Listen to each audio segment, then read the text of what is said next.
আসসালামু আলাইকুম। জুলফিকার আহমেদ নকশবন্দির একটি দৃষ্টান্ত আছে এরকম যে আপনি বাজারে গেলেন, বাজারে গিয়ে আপেল ক্রয় করবেন। ওইখানে আপনি 100 টাকা কেজি আপেল আপনি লোকের কাছ থেকে আপেল কিনলেন। কেনার পরে লোক আপনাকে একটি দাগি আপেল দিল অথবা একটা নষ্ট আপেল দিল।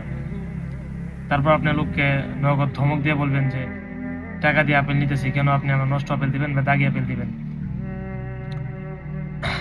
আমরা টাকার বদলে দাগি আপেল নিতে চাই না, না, দাগি আপেল বা নষ্ট আপেল নিতে চাই না।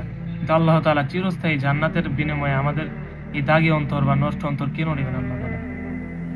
এই জন্য ভাই আমরা রমজান মাস আছে, রমজান মাসে আল্লাহ তাআলা বেশি বেশি ইবাদত করি, বন্দেগী করি, নিজের গুনাহকে মাফ করার চেষ্টা করি, রোজা রাখার চেষ্টা করি, নামাজ পড়ার চেষ্টা করি। রমজান মাস রহমতের মাস, বরকতের মাস, নাজাতের মাস।